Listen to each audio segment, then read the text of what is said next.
Welcome to Best Story. Sardar Vallabh भाई पटेल 31 अक्टूबर 1875 15 दिसंबर 1950 भारत के स्वतंत्रता संग्राम सेनानी थे। भारत की आजादी के बाद वे प्रथम गृह मंत्री और उप प्रधानमंत्री बने। बारदोली सत्याग्रह का नेतृत्व कर रहे पटेल को सत्याग्रह की सफलता पर वहां की महिलाओं ने सरदार की उपाधि प्रदान की। आजादी के बाद विभिन्न रियासतों में बिखरे भारत के भू राजनीतिक एकीकरण में केंद्रीय भूमिका निभाने के लिए पटेल को भारत का बिस्मार्क और लौह पुरुष भी कहा जाता है। भारत के लौह पुरुष सरदार वल्लभभाई पटेल का जन्म 31 अक्टूबर 1875 को नादिद ग्राम में हुआ था। उनके पिता झवेरभाई पटेल एक साधारण किसान और माता लाडबाई एक साधारण महिला थी। बचपन से ही पटेल कड़ी मेहनत करते आए थे। बचपन से ही वे परिश्रमी थे। खेती में बचपन से ही पटेल अपने पिता की सहायता करते थे और पेटलाद के हाई स्कूल में पढ़ते थे। उन्होंने 1896 में अपनी हाई स्कूल परीक्षा पास की। स्कूल के दिनों से ही वे होशियार और विद्वान थे। घर की आर्थिक स्थिति कमजोर होने के बावजूद उनके पिता ने उन्हें कॉलेज भेजने का निर्णय लिया था, लेकिन वल्लभभाई ने कॉलेज जाने से इनकार कर दिया था। इसके बाद लगभग 3 साल तक वल्लभभाई घर पर ही थे और कठिन मेहनत करके जिले के नेता की परीक्षा पास करने की तैयारी कर रहे थे, और वह परीक्षा उन्होंने अच्छे गुणों से पास भी की थी। बाद में उन्होंने बड़ी मेहनत से बैरिस्टर की उपाधि संपादन कर ली और साथ ही में देश सेवा में कार्य करने लगे। वल्लभभाई पटेल एक भारतीय बैरिस्टर और राजनेता थे और भारतीय राष्ट्रीय कांग्रेस के मुख्य नेताओं में से एक थे और साथ ही भारतीय गणराज्य के संस्थापक जनकों में से एक थे। वे एक सामाजिक कार्यकर्ता थे जिन्होंने देश की आजादी के लिए कड़ा संघर्ष किया था और देश को एकता के सूत्र में बांधने में उन्होंने काफी योगदान दिया था। उन्होंने भारत को एकता के सूत्र में बांधने और आजाद बनाने का सपना देखा था। भारत और दूसरी जगहों पर वे सरदार के नाम से भी जाने जाते हैं। गृहमंत्री के रूप में सरदार पटेल पहले व्यक्ति थे जिन्होंने भारतीय नागरिक सेवाओं आईसीएस का भारतीयकरण कर इन्हें भारतीय प्रशासनिक सेवाएं आईएएस बनाया। सरदार वल्लभ भाई पटेल को मरणोपरांत वर्ष 1991 में भारत के सर्वोच्च सम्मान भारत रत्न से सम्मानित किया गया था। यह अवार्ड उनके पौत्र विपिन भाई पटेल द्वारा स्वीकार किया गया। सरदार पटेल जी के सम्मान में अहमदाबाद के हवाई अड्डे का नामकरण सरदार वल्लभभाई पटेल अंतर्राष्ट्रीय हवाई अड्डा रखा गया है। सरदार वल्लभ भाई पटेल की 137वीं जयंती के अवसर पर 31 अक्टूबर 2013 को गुजरात के पूर्व मुख्यमंत्री नरेंद्र मोदी ने गुजरात के नर्मदा जिले में सरदार पटेल के स्मारक का शिलान्यास किया। इसका नाम एकता की मूर्ति स्टैच्यू ऑफ यूनिटी रखा गया है। सरदार पटेल की यादों को ताज़ा रखने के लिए अहमदाबाद के शाहीबाग में सरदार वल्लभ भाई पटेल मेमोरियल सोसाइटी में सरदार पटेल का 3D संग्रहालय तैयार किया गया है। नवंबर 1917 में पहली बार गांधी जी से सीधे संपर्क में आए। 1918 में अहमदाबाद जिले में अकाल राहत का बहुत व्यवस्थित ढंग से प्रबंधन किया। अहमदाबाद म्यूनिसिपल बोर्ड से गुजरात सभा को अच्छी धनराशि मंजूर करवाई, जिससे इन्फ्लुएंजा जैसी महामारी से निपटने के लिए एक अस्थायी हॉस्पिटल स्थापित किया। 1918 में ही सरकार द्वारा अकाल प्रभावित खेड़ा जिले में वसूले जा रहे लैंड रेवेन्यू के विरुद्ध नो टैक्स आंदोलन का सफल नेतृत्व कर वसूली को माफ करवाया। गुजरात सभा को 1919 में गुजरात सूबे की कांग्रेस कमेटी में परिवर्तित कर दिया, जिसके सचिव पटेल तथा अध्यक्ष महात्मा गांधी बने।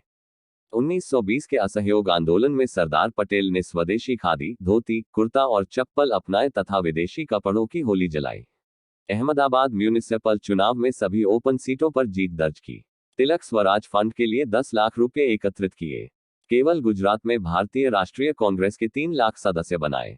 गांधी से मिलकर गुजरात विद्यापीठ स्थापित करने का निर्णय किया। 1921 में भारतीय राष्ट्रीय कांग्रेस के 36वें अहमदाबाद अधिवेशन की स्वागत समिति के अध्यक्ष बने। वे गुजरात प्रदेश कांग्रेस कमेटी के पहले अध्यक्ष बने। एक वकील के रूप में सरदार पटेल ने कमजोर मुकदमे को सटीकता से प्रस्तुत करके और पुलिस के गवाहों तथा अंग्रेज न्यायाधीशों को चुनौती देकर विशेष स्थान अर्जित किया।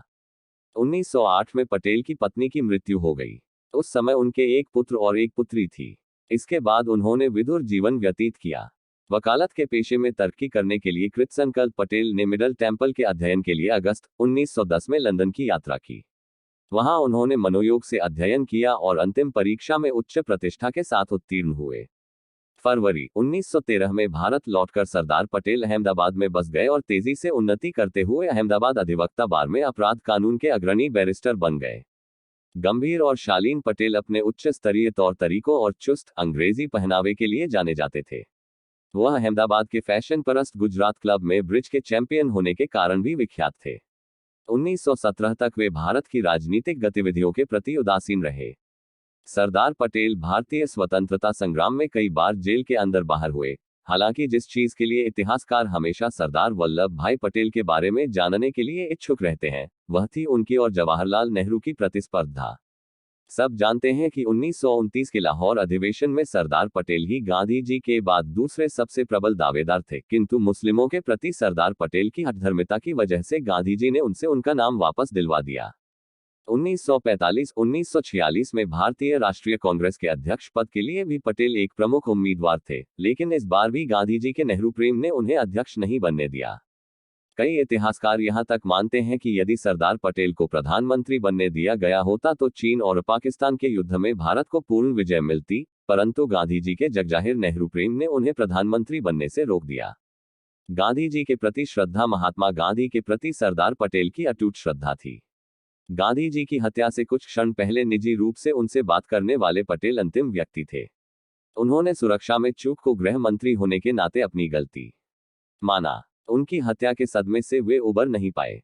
गांधी जी की मृत्यु के 2 महीने के भीतर ही पटेल को दिल का दौरा पड़ा था।